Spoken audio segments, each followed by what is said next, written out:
Hello guys, ഇന്നത്തെ സ്പെഷ്യലാണ് നെയ്ച്ചോറും കബാബും സാലഡ്, 2 തട സാലഡ്. ഇത് വന്ന് ബീട്രൂട്ട് ക്യാരറ്റ് സാലഡ്. എന്ത് സാലഡാന്ന് എനിക്ക് പറഞ്ഞുകൂടാ. ഇവിടുത്തെ പ്രധാന കുക്ക് ഉണ്ടാക്കിയ സാലഡാണ് ഇത്. വന്ന് നമ്മുടെ കുക്കുംബർ നല്ല മണമൊക്കെ ഉണ്ട്. ഞാൻ കഴിച്ച് കാണിക്കാമേ.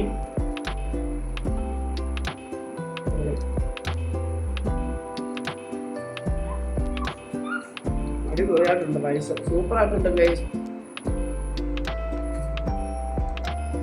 ഇതിന് ഗ്രേവി വേണം, പക്ഷെ ഞാൻ ഗ്രേവി ഉണ്ടാക്കില്ല.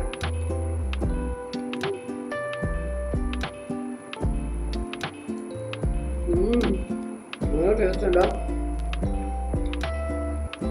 ഇതെങ്ങനെ ഉണ്ടാക്കുന്നതെന്ന് ഞാൻ കാണിക്കാമേ. മീനുമാണ് സാലഡ് ഉണ്ടാക്കിയത് കേട്ടോ. മീനും അതിൻ്റെ അകത്ത് സ്പെഷ്യൽ സാലഡാണെന്നും പറഞ്ഞുകൊണ്ട് നാരങ്ങാനീരും ക്യാരറ്റും ബീട്രൂട്ടും സവാളയും ക്യാബേജും എല്ലാം കൂടെ കുനുകുനാന്നൊരു സാലഡും പിന്നെ കുക്കുംബർ തന്നെയായിട്ടൊരു സാലഡുമാണ് കേട്ടോ ഉണ്ടാക്കിയത്. പക്ഷെ നല്ല ടേസ്റ്റ് ഉണ്ടായിരുന്നേ. അപ്പം നമുക്ക് ആദ്യം തന്നെ ഇതിന് വേണ്ടത് കൈമാ റൈസാണ്. ജീരകശാല റൈസ് അല്ലെങ്കിൽ കൈമാ റൈസ് എന്നൊക്കെ പറയും. അത് നന്നായിട്ട് കഴുകി ഒരു 10 മിനിറ്റ് കുതിർക്കാൻ വെക്കണം. എന്നിട്ട് നന്നായിട്ട് തോർത്തിയെടുക്കണം. ഒരു വെള്ളം പോലും ഇല്ലാതെ തോർത്തിയെടുക്കണം. തോർത്തണമെന്നല്ല പറഞ്ഞു, ഇങ്ങനെ ഊറ്റിയിടണം കേട്ടോ, ഇങ്ങനെ അരിപ്പ കൊട്ടയ്ക്കകത്ത്. അതിനുശേഷം നമുക്ക് 2 സൈസിലെ സവാള വേണം. ഒരെണ്ണം വറുത്ത് കോരാനും വേണം, ഒരെണ്ണം നന്നിട്ട് വഴറ്റാനും വേണം. അത് അരിഞ്ഞ് വെച്ചതിന് ശേഷം നമുക്ക് ഇൻഡക്ഷൻ കുക്കറിലോട്ട് വെള്ളം തിളപ്പിക്കാമേ. അപ്പം 1 ഗ്ലാസ് അരിക്ക് 1.5 ഗ്ലാസ് വെള്ളം എന്ന രീതിയിൽ 2 ഗ്ലാസ് അരിക്ക് 3 ഗ്ലാസ് വെള്ളമാണ് എടുത്തേക്കുന്നത്. അതുകൂടെ തിളക്കിയിട്ട് അപ്പോഴത്തേക്ക് നമുക്ക് ഓൾ സ്പൈസസ് ഒക്കെ വേണേ. അപ്പോൾ ഈ ഏലക്കാടെ ഒരറ്റമൊക്കെ ഇങ്ങനെ കട്ട് ചെയ്തിടുക. അപ്പം നല്ല മണവും ഒക്കെ കിട്ടും കേട്ടോ. എന്നിട്ട് നെയ്യ് വയ്ക്കുക. നെയ്യ് വെച്ചു ആദ്യം തന്നെ ഞാൻ മുന്തിരിങ്ങ ഇട്ട് കോരി മുന്തിരിങ്ങ കരിഞ്ഞു പോയി ഗൈസ്. അതുകൊണ്ട് രണ്ടാമത് കുറച്ചും കൂടി ഇട്ടു. പിന്നെ ഇതിനകത്ത് ഞാൻ ക്യാഷു ഇടാത്ത എന്താണെന്നറിയാമോ? ക്യാഷു ഇല്ല, തീർന്നു പോയി. അതുകൊണ്ട് ക്യാഷു ഇട്ടില്ല. ക്യാഷും കൂടെ ഇട്ടാൽ നല്ല ടേസ്റ്റ് ആയിരിക്കും. ഉണ്ടെന്നുള്ള കാര്യത്തിലാണ് വീട്ടിലിരുന്നത്. പക്ഷേ അതെല്ലാം മീനു കഴിച്ച കാര്യം ഞാൻ അറിഞ്ഞില്ല. അങ്ങനെ ക്യാഷു ഇല്ലാത്തതുകൊണ്ട് ക്യാഷു ഇല്ലാതെ വയ്ക്കാം കേട്ടോ. നമ്മുടെ വീട്ടിൽ എന്തുണ്ടോ അത്. നമുക്ക് നെയ്ച്ചോറ് വയ്ക്കാൻ നെയ്യാണ് അത്യാവശ്യം, അല്ലാതെ വേറൊന്നും വേണ്ട. എന്നിട്ട് നമുക്ക് പിന്നെയും കുറച്ചുകൂടെ നെയ്യ് ഒഴിക്കാം. നെയ്യ് ഒഴിച്ചിട്ട് നമുക്ക് ഈ കുനുകുനാന്ന് അരിഞ്ഞു വെച്ച സവാള ഇടുക. ഇട്ട് കുറച്ച് ഉപ്പും കൂടി ഇട്ട് നന്നായിട്ടങ്ങ് വറുത്ത് കോരണം. അത് നല്ല മുരാന്ന് വറക്കണേ. അത് നന്നായിട്ട് മുരുമുരാന്ന് വറക്കാനുള്ളൊരു ടിപ്പാണ്. നമുക്ക് ഒരു കളറൊക്കെ മാറി വരാൻ നേരത്ത് നമുക്ക് അതിനകത്ത് കുറച്ച് പഞ്ചസാരയും കൂടി ഇട്ടാൽ മതി കേട്ടോ. അപ്പോൾ നന്നായിട്ട് മുരിഞ്ഞ് വറുത്ത് കറുമുറ കിട്ടും. അപ്പോൾ വേറൊരു അടുപ്പയിലോട്ട് ഒരു പാൻ കൂടെ വെച്ച് കൊടുക്കുക. എന്നിട്ട് കുറച്ചുകൂടെ നെയ്യ് ഒഴിച്ചോടെ. നെയ്ക്കൊന്നും ഇവിടെ ഒരു ക്ഷാമവും കാണിക്കില്ല, പിശുക്കൊന്നും കാണിക്കില്ല. നെയ്ച്ചോറാണ്. നെയ്യ് ഒഴിച്ച് കൊടുക്കുക. നല്ല ടേസ്റ്റ് കൂടുവേ. എന്നിട്ട് നെയ്യ് ഒഴിച്ച് കൊടുത്ത് നമുക്ക് വഴട്ടാൻ വെച്ച കുറച്ചും കൂടെ കണത്തി അരിഞ്ഞ സവാളയല്ല അതിടുക. സ്പൈസസ് ഇടുക. നന്നായിട്ട് അത് അവിടെ കിടന്ന് വഴണ്ട് വരുമ്പോഴത്തേക്ക് ഇപ്പറേ അടുപ്പ് ഇത് നന്നായിട്ട് മുരിഞ്ഞ് വരും. ചടപട ഉണ്ടാക്കിയെടുക്കണമെങ്കിൽ 2 അടുപ്പും കൂടെ കത്തിക്കുക. അതേ ഉള്ളൊരു രക്ഷ. ചൂടത്ത് ഒരു രക്ഷയില്ല അടുക്കളയിൽ നിൽക്കുക. അതുകൊണ്ടാണ് സ്പീഡിൽ ഉണ്ടാക്കുന്നത് കേട്ടോ.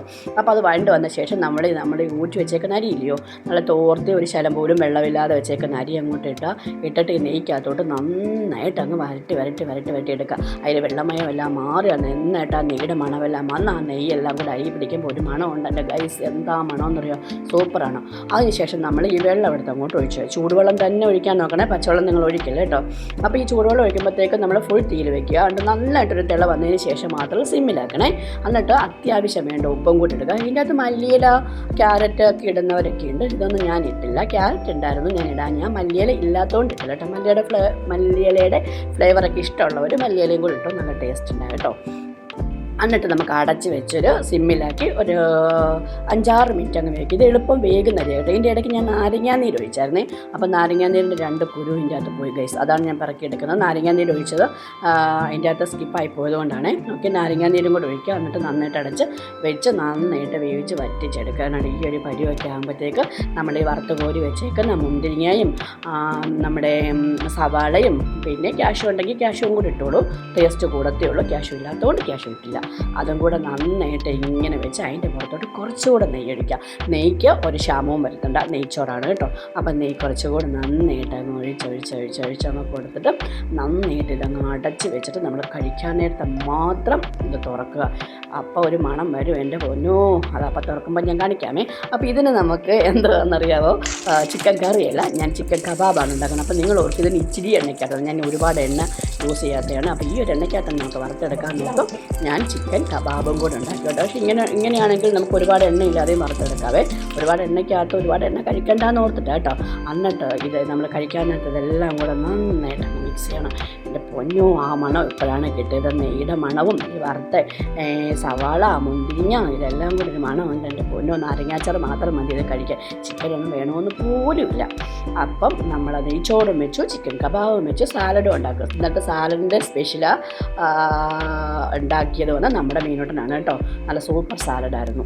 അപ്പം ഇന്നത്തെ വിശേഷം ഇത്രയൊക്കെ തന്നെയല്ലേ. നിങ്ങളെല്ലാവരും എൻ്റെ ചാനൽ ഒന്ന് സബ്സ്ക്രൈബ് ചെയ്യണേ.